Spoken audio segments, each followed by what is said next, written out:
Hi, everyone. Thank you so much. I'm lucky because I get to come in as the anchor, and I guess that's supposed to be the person who's the fastest in a relay team, but I'm not going to go too fast for the translators, I hope. There are a lot of slides here that I am going to leave for you to look at more later, I think. But what I want to talk about are how I've worked with a novel as well called The God of Small Things. And so many of the things that Kevin said are familiar and resonate with me because I've also really enjoyed teaching Purple Hibiscus and run into some of the same considerations that he talks about at the end. So I may reference back to that a little bit. But I want to start actually with introducing perhaps to people. I don't usually encounter people that are familiar with this philosophical and psychoanalytical concept of felt sense developed by Eugene Gendlin. But that's also where I start in my class. I really feel that English is the perfect place to foster complex thinking that I feel requires an ability to tolerate uncertainty, ambiguity, and also to be able to deal with paradox seems to be a quality of mature thinking. And so that's one of the things that we can uniquely do in more so, I think, in English than in other areas, referencing back to what Bill had to say right at the very beginning. But first of all, we as English teachers, I always feel like I'm dealing with a paradox. And particularly by doing a presentation like today where I'm talking about a specific text and the value of it, I'm faced with this idea of how on the one hand, English teaching, literature teaching, it's all about the text. And a great text, I feel like I don't even need to do anything. The text itself can change us through our encounter with it. And I don't want, as a teacher, to get in between the student and the text too much. But at the same time, I also can see how it isn't the text itself. The choice of the text doesn't matter. Every teacher has to choose the texts that work, that they can resonate with, and the students need to choose the texts that they can resonate with. It isn't the text itself, one particular one, that matters. It's what we do with it, but really it's the context of the classroom and the students themselves and the experience that they bring. We each bring a particular self to our encounters with each other and in the classroom and to our encounters with the text. And so this whole idea of self-discovery and being able to go down into one's own inner self and have a direct encounter with that is a really important part of my life and also of my teaching. So just talking about where I come from and a little bit of introduction of myself, the idea of fostering a contemplative pedagogy through mindful awareness is crucially important to me. And that's at the bottom of this slide. There's a link to my master's project, which I did finished in 2016, which I provided the link. It's on the Education Resource Archives, not because of parts 1 and 2. Part 1 is my story, and part 2 is research, which into the effectiveness of mindfulness within education. And there's been so much research since 2016 that I'm sure it's already really out of date. But the third part has all kinds of activities that could be useful for people teaching any grade level. And so that might be of interest to some of you afterwards. Just one of those activities, though, has to do with learning about felt sense. I'm interested in how mindful awareness of felt sense can affect teachers and students' experiences of reading, writing, instruction, and well-being. So what do I mean by that? Well, again, on this slide for you to check out later, there are several links.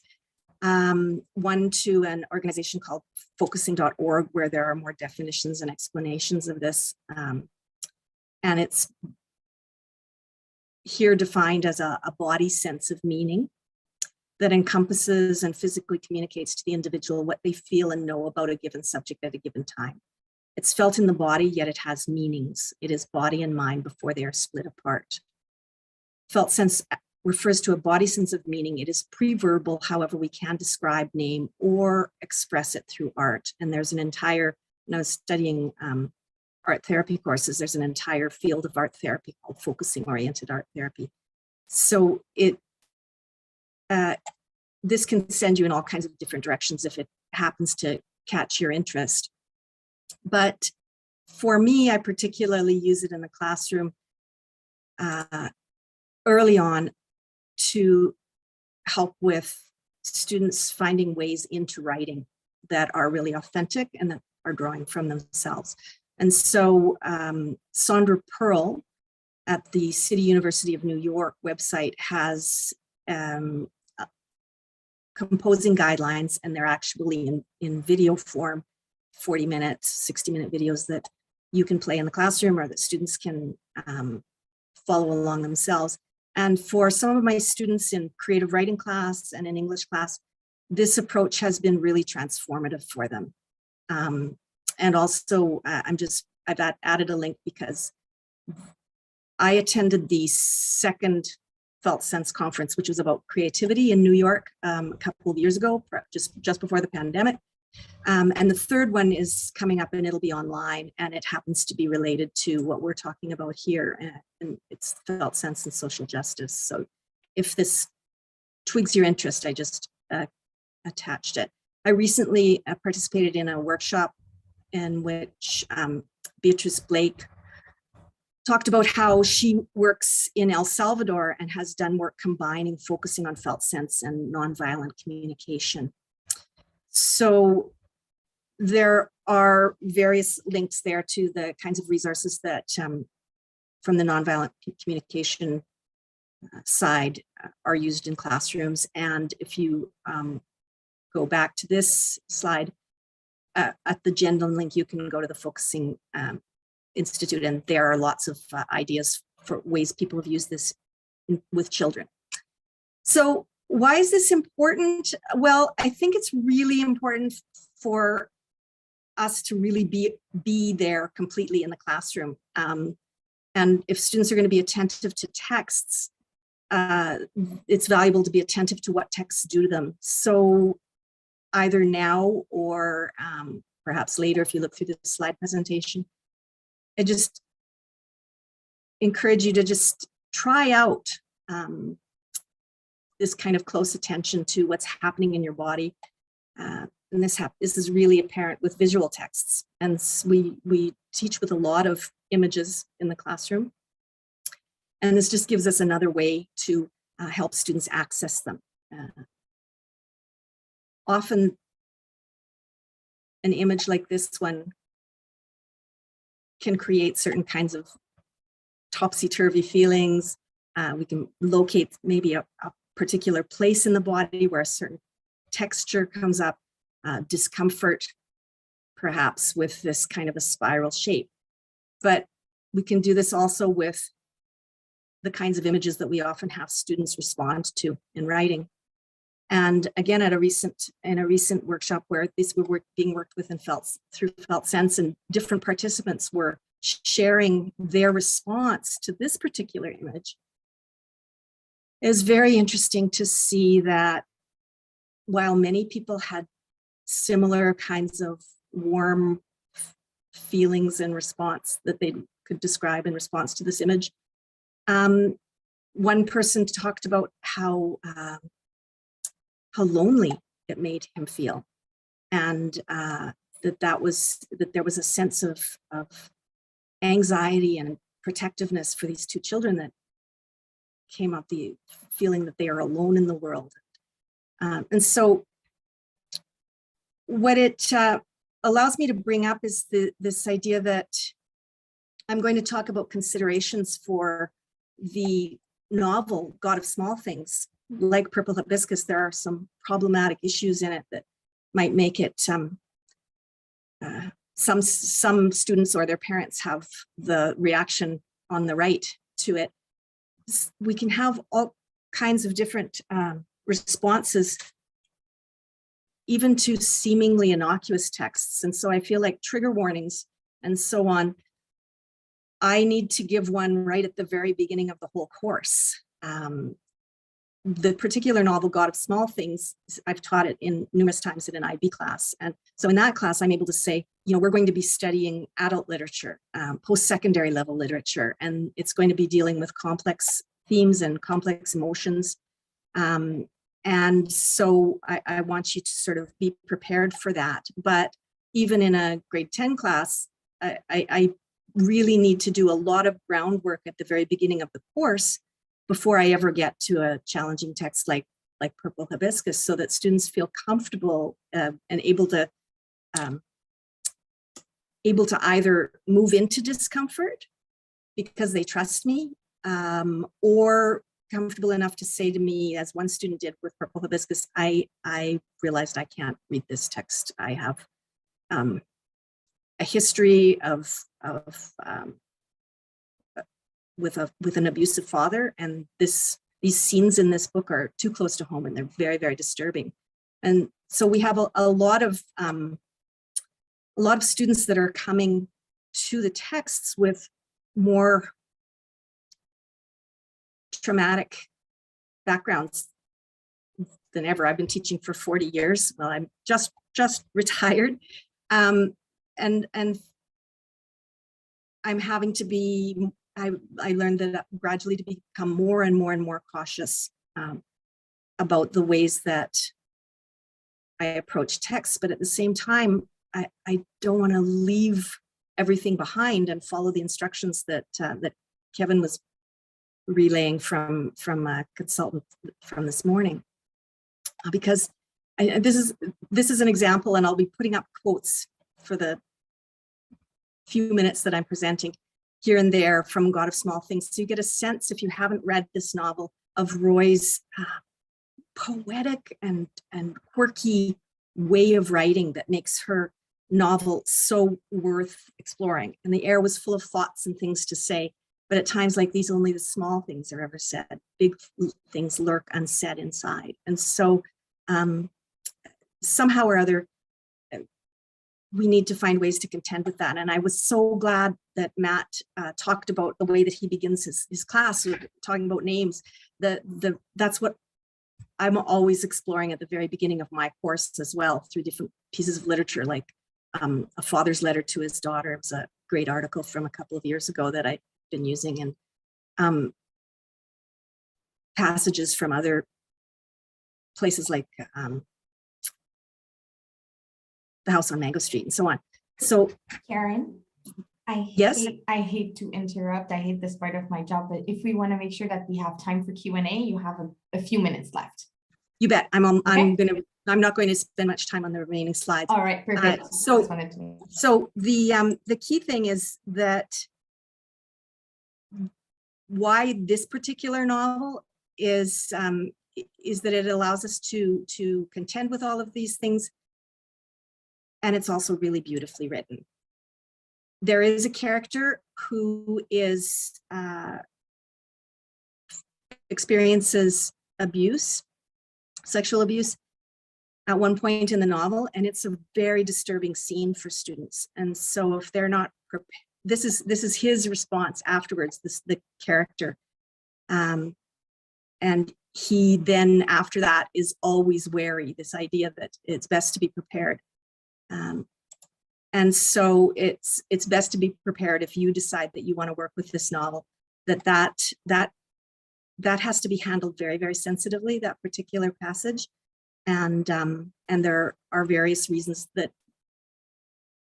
it can be problematic. And so, as I say, building those relationships with the students ahead of time so that they're willing to go with you and trust you. They'll defend you with their parents or with others who might be critical. if you have built up enough of a relationship. So I've attached a link to a short video presentation where someone talks about why read this novel. And even if you only watch the first minute and 9 seconds, there might be some spoilers in it, but it gives you a really good sense. If you haven't read this novel, I encourage you to read it yourself, even if you never consider teaching it, especially if you aren't teaching high school. With the ELAC committee that Bill talked about at the beginning, we are creating a database, and it has we create a spreadsheet with different texts, and we let other teachers know what some of the differences are that are addressed by the novel. So you can see that this is another reason that I think it's a really worthwhile novel, because it has aspects that deal with all of these themes and issues. It allows us to look at the experience of people from another country and from the lower caste, and those who are voiceless. You can find all kinds of things online, such as papers about how it is a post-colonial text and the different aspects of it. There's information about it, looking at it as eco-criticism. And so I think it's really, really valuable too, because we're going beyond just social issues and human issues, but the planet. For many, many years, I haven't really done much with a text other than have class discussion. And that allows everyone to get involved. In the handouts, there's a list of questions that I've used for sparking class discussions, Socratic seminars, but also for in IB interactive oral conversations with students, so that they can talk about what their understandings and insights are from the novel. And then I've given an example of an intro from an essay. Students have shown through their writing and through their speaking that they really have gained a great deal from this novel. The exploration of family dynamics is universal. And this quote by one of the mothers, "That's what careless little words do, they make people love you a little less." The impact of that on the one character, her daughter, is incredibly moving for students. I like to talk about how a text means, and so we look at it through close reading. And so there are also attachments in or handouts in the handout folder for those of you that teach at the high school level, how you might work with it close reading through interactive notes, how they might develop that into analysis of a key passage. One of my students actually last year, 2 years ago, was the first time I'd had a student whose family came from Kerala, where this novel is set. And she was a student really motivated by a passion for social justice. She went further the next year in her extended essay project and did research about the rights and needs of women in India in relation to the stigmatization of menstruation. And so there are ways in which the students take their work further. One of the reasons that I like this novelist is that the novelist herself has taken her work further. For many years, decades after writing this novel, she didn't write any more novels. She only did activist work and activist related writing, nonfiction, and so on. So we can look at her life, and it can be that opportunity to take a hopeful approach, as was mentioned by a couple of the other earlier speakers. So there's some quotes from Arundhati Roy that tie in with that. And I'll just end with this last quote, because I feel like it's what we do as teachers all the time. And it ties into the title of the novel as well. And I don't do great things like so many of the other teachers that I'm always so impressed with, but I do always try to do small things with great love. And that's where I'll end.